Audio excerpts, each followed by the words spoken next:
Hello everyone, this is Nancy Nutan. Welcome to my channel Nivi the basics. दोस्तों, आजकल एक शब्द ट्रेंड बन गया है, डिप्रेशन।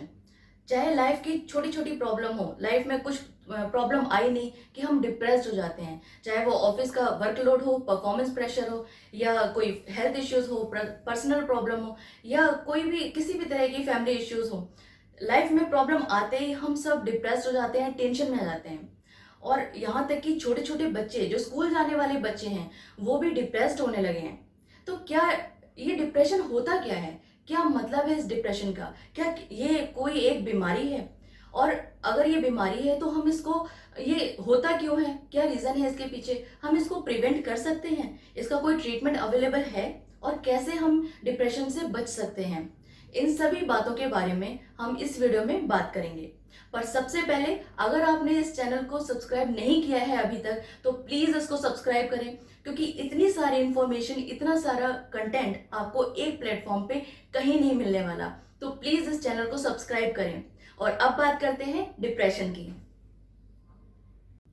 सबसे पहले तो ये जानना जरूरी है कि क्या सच में हमें डिप्रेशन है भी, या सिर्फ हमारा एक भ्रम है। क्योंकि जिस प्रकार से आजकल न्यूक्लियर फैमिली का ट्रेंड बढ़ा है, उसके एडवर्स इफेक्ट भी बहुत ज़्यादा देखने को मिल रहे हैं।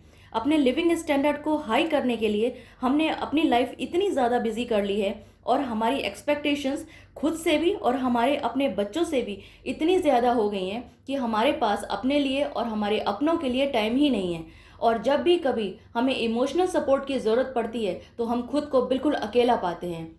हम में से सभी के साथ में कुछ ना कुछ ऐसी घटनाएं होती रहती हैं जो हमें दुखी कर देती हैं।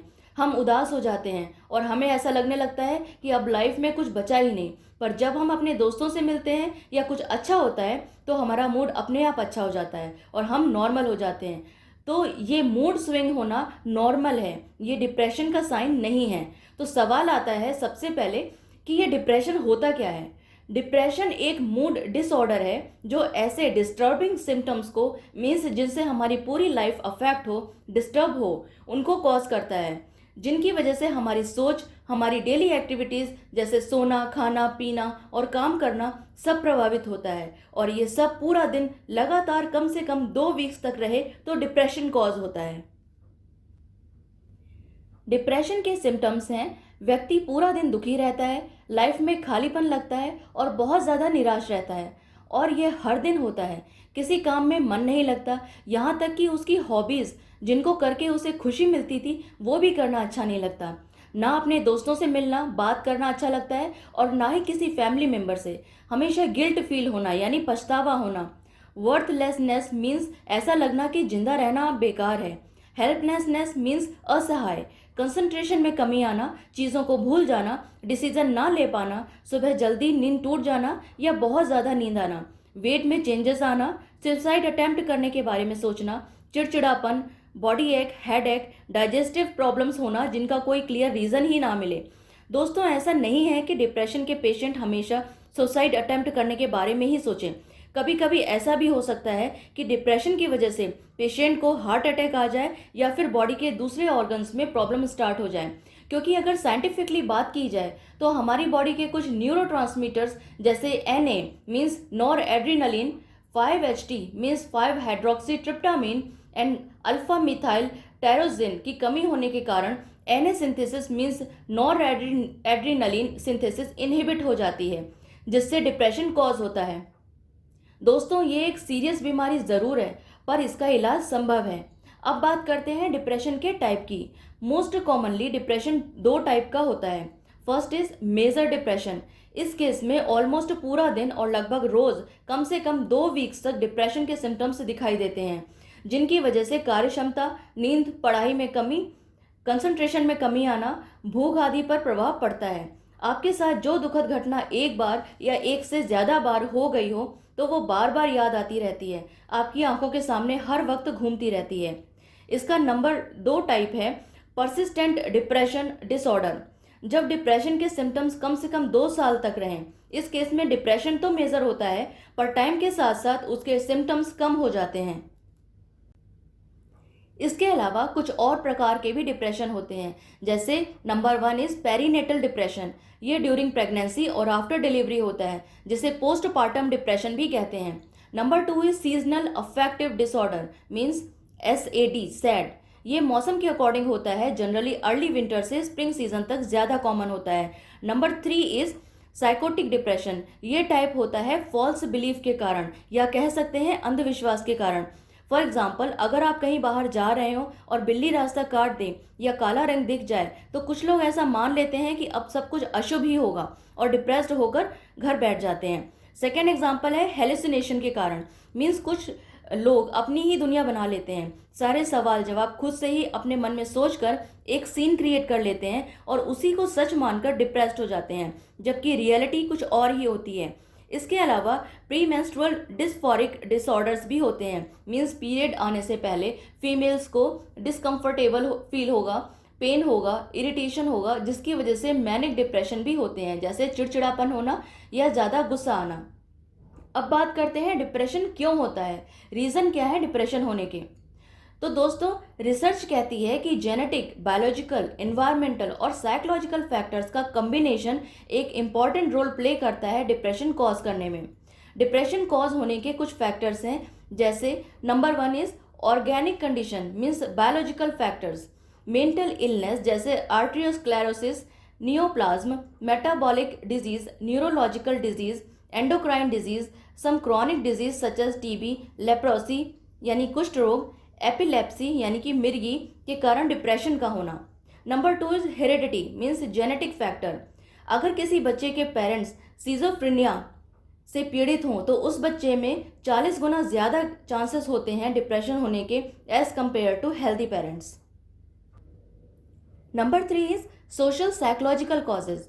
हमारे आसपास का वातावरण भी इम्पॉर्टेंट रोल प्ले करता है मेंटल इलनेस के लिए, जैसे चिंता, anxiety, emotional stress, tension, frustration, unhappy marriage, broken homes, means घर में ज़्यादा लड़ाई झगड़े या वाद विवाद होना, गरीबी, फीमेल के केस में फैमिली स्ट्रक्चर का चेंज होना, आफ्टर मैरिज एनवायरनमेंट बिल्कुल चेंज हो जाता है गर्ल्स के लिए और उन्हें एडजस्ट करने में टाइम लगता है। ऐसे में मोरल सपोर्ट की बहुत ज़्यादा ज़रूरत होती है। इकोनॉमिक इनसिक्योरिटी, क्रूअल्टी यानी क्रूरता, घर में मारपीट होना और बार बार रिजेक्शन, ये रिजेक्शन चाहे जॉब इंटरव्यू में हो या किसी कॉम्पिटिटिव एग्जाम में। इनके अलावा अदर इन्वायरमेंटल फैक्टर्स भी हैं। Number 1 is toxic substances. Toxic means harmful substances जैसे carbon disulphide, mercury, manganese, tin, lead compound etcetera भी डिप्रेशन कॉज करते हैं। अगर पॉल्यूशन के कारण या आप किसी ऐसी इंडस्ट्री में काम करते हैं जिनसे ये टॉक्सिक सब्सटेंसेस रिलीज होते हों तो डिप्रेशन का खतरा बढ़ जाता है। नंबर 2 इज साइकोट्रॉपिक ड्रग्स के कारण। Number 3 is nutritional factors. Nutrients की कमी के कारण, जैसे थायमिन डिफिशिएंसी मतलब विटामिन B1 की कमी से। Number 2 is pyridoxine deficiency means vitamin B6 की कमी के कारण। मिनरल्स जैसे आयरन की कमी होने पर। ट्रॉमेटिक फैक्टर्स एग्जाम्पल है रोड एक्सीडेंट होने पर। रेडिएशन के कारण, यानी नर्व्स ज़्यादा सेंसिटिव होती हैं रेडिएशन के लिए, इसलिए रेडिएशन का असर हमारे नर्वस सिस्टम पर भी पड़ता है। दोस्तों, डिप्रेशन अलग अलग लोगों में अलग अलग तरह से होता है। जैसे विमेन में बायोलॉजिकल लाइफ साइकिल और लाइफ के अलग अलग स्टेजेस पर जो हार्मोनल चेंजेस होते हैं उनका असर बहुत ज़्यादा पड़ता है। इसके सिम्टम्स होते हैं सैडनेस यानी दुखी रहना, वर्थलेसनेस यानी जीने की इच्छा खत्म हो जाना और गिल्ट होना यानी पछतावा होना। मेन में सिम्टम्स होते हैं थका हुआ फील होना हमेशा, इरिटेट होना, गुस्सा करना, जो काम करना उससे पहले अच्छा लगता था उनमें इंटरेस्ट खत्म हो जाना। इसके अलावा ड्रग्स एंड अल्कोहल लेना स्टार्ट कर देना। ओल्डर एडल्ट्स, इनमें डिप्रेशन कंपैरेटिवली कम होता है और अगर होता भी है तो किसी क्रॉनिक डिजीज़ के कारण, एग्जाम्पल हार्ट डिजीज़ या diabetes. Number 4 is younger children. छोटे बच्चों को जब डिप्रेशन होता है तो वो हमेशा अपने पेरेंट्स के साथ साथ ही रहते हैं, उनसे चिपके रहते हैं, उन्हें टाइटली हग करते रहते हैं क्योंकि उन्हें ऐसा लगता है कि उनके पेरेंट्स मर जाएंगे। इसलिए घर का माहौल, घर का एनवायरनमेंट बहुत हद तक असर डालता है बच्चों की कोमल मन पर। नेक्स्ट है टीनेजर्स। स्कूल में किसी भी प्रकार की प्रॉब्लम होने के कारण, जैसे लैंग्वेज बैरियर या शायनेस या परफॉर्मेंस प्रेशर हो, चाहे वो स्पोर्ट्स में हो या एकेडमिक एक्टिविटीज़ या अदर करिकुलर एक्टिविटीज़, अच्छे ग्रेड या स्कोर ना आने के कारण बच्चों में हीन भावना आ जाती है और वे डिप्रेशन में चले जाते हैं। इनके सिम्टम्स होते हैं भूख ना लगना, गुस्सा आना, कभी कभी गाली गलौज करना मीन्स अब्यूजिंग बिहेवियर करना, स्कूल ना जाने के बहाने ढूंढना। दोस्तों, अब बात करते हैं कि अगर किसी भी रीज़न की वजह से हमें डिप्रेशन हो जाए तो हम खुद अपनी हेल्प कैसे करेंगे। How can I help my self if I am depressed. तो इसमें नंबर 1 है, जो काम करना आपको अच्छा लगता है उसे करो। अपने आप को ईजी करो मीन्स ज़्यादा टेंशन लेने की ज़रूरत नहीं है। चीज़ों को कॉम्प्लिकेट बनाने की बजाय खुशनुमा माहौल बनाए रखो। इसके लिए आप म्यूज़िक भी सुन सकते हैं। हमेशा एक्टिव एंड एनर्जेटिक रहने के लिए रेगुलर एक्सरसाइज करो। बड़े बड़े टास्क को छोटे छोटे टास्क में कन्वर्ट करो और प्रायोरिटीज़ डिसाइड करो और जिस तरह से काम कर सकते हो उस तरह से करो। जिन पर आपको ट्रस्ट है और जिन लोगों के साथ आप कंफर्टेबल फील करते हैं उन फ्रेंड्स और रिलेटिव्स के साथ में टाइम स्पेंड करो। लाइफ के important decisions for the time being postpone कर दो। Self medication, alcohol and drug abuse से बच कर रहो। अब बात करते हैं, अगर हमारे किसी प्रियजन, किसी दोस्त या किसी को भी डिप्रेशन है तो हम उसकी हेल्प कैसे कर सकते हैं। How can I help our love one who is depressed. तो इसमें सबसे पहले उसको सपोर्ट करें, उसके लिए हमेशा अवेलेबल रहें, उसके प्रोस्पेक्ट से यानी उसके नज़रिए से बातों को समझना चाहिए, धैर्यपूर्वक और ध्यान से उसकी बातें सुननी चाहिए, उसको एनकरेज करना चाहिए, उसके सुसाइड अटैम्प्ट को सीरियसली लेना चाहिए। अगर वो आपसे कहे कि मैं मर जाऊंगा या मर जाऊंगी तो या मेरा सुसाइड करने का मन करता है तो उसकी बातों को सीरियसली लें, नज़रअंदाज ना करें। और अगर आपको लगे कि स्थिति खराब है, केवल मोरल सपोर्ट से काम नहीं चलेगा, तो उसे हेल्थ केयर प्रोवाइडर के पास लेकर जाएं, उसको कहीं बाहर लेकर घूमने के लिए ले जाएं, उसके साथ रेगुलर टच में रहें और ये सुनिश्चित करें कि उसका ट्रीटमेंट प्रॉपरली चलता रहे। दोस्तों, क्या डिप्रेशन को प्रिवेंट किया जा सकता है? जी हाँ दोस्तों, ये पॉसिबल है। आपने नोटिस किया होगा कि जब से ये न्यूक्लियर फैमिली बढ़ी है तब से डिप्रेशन के केसेस भी बढ़ने लगे हैं। हम इसको 3 लेवल पर प्रिवेंट कर सकते हैं। Number 1 is primary level.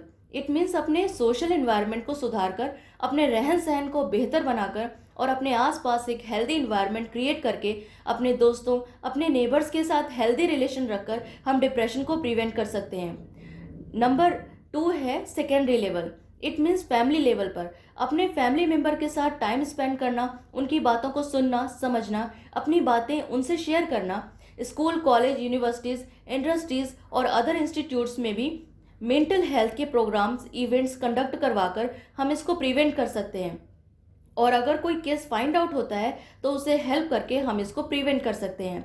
Number 3 is tertiary level, means to reduce complexity. अगर वर्स्ट कंडीशन फाइंड आउट होती है तो जल्दी से जल्दी ट्रीटमेंट स्टार्ट करवाना। तो इस वीडियो में इतना ही। दोस्तों, अगर आपको ये वीडियो अच्छा लगा हो तो प्लीज़ इसको लाइक करें, शेयर करें। आपके एक शेयर से अगर किसी की हेल्प होती है तो इससे अच्छी बात क्या हो सकती है। तो प्लीज़ इसको लाइक करें, शेयर करें और अपने कमेंट्स देना ना भूलें कि आपको ये वीडियो कैसा लगा। अगर आपको ये वीडियो इन्फॉर्मेटिव लगता है तो प्लीज़ इसको कम से कम 5 लोगों तक ज़रूर शेयर करें। आप मेरे चैनल को सब्सक्राइब करें। जल्दी मिलेंगे नेक्स्ट वीडियो में। तब तक के लिए खुश रहें, स्वस्थ रहें, अपना ख्याल रखें।